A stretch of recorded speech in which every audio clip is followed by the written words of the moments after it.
It's been a long journey. I think we talked last maybe 3 years. It might have Yes, been three probably been years that ago. long. Yeah, I know And it's it. just amazing how time flies. But I mean, you've come so far in that amount of time. And that may seem like a lot of time, well, 3 years, but you've done so much in 3 years. I mean, obviously, this has changed your life. It's changed your whole perspective on things. Why don't you just give us a little background on what happened with Grace? Yeah, if this wouldn't happen, I wouldn't be here. I would still just be chasing the American dream, but I'm not chasing the American dream anymore.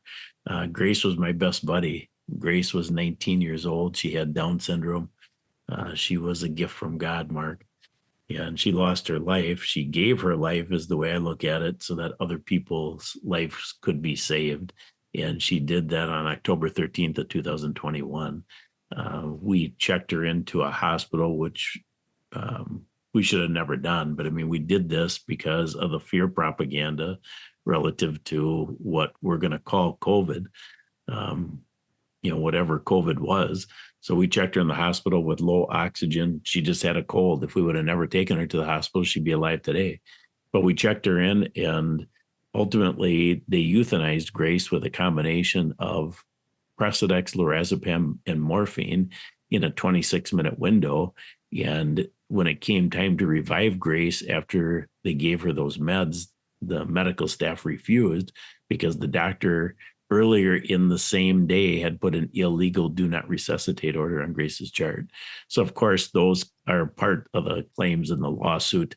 The lawsuit is a wrongful death civil lawsuit. Of course, medical malpractice for what I just told you is part of the claim. Lack of informed consent is another part of the claim. Battery, because we had no knowledge of what they even did. So battery is another element of the claim. And then the fifth element of the claim is a declaratory judgment for the illegal DNR and the illegal med combination, to hopefully prevent that from happening to anybody else ever. So Now, it's that a big combination of deal. drugs, that is really, I mean, I think any doctor would know that you don't put those three drugs together. You would think that. Yeah, I mean, the expert that we have, our expert doctor is like, he can hardly believe it. It's just, it's interesting to see somebody get fired up that's in the medical profession Huh. against the profession. So Yeah. it's really Huh. nice to see it.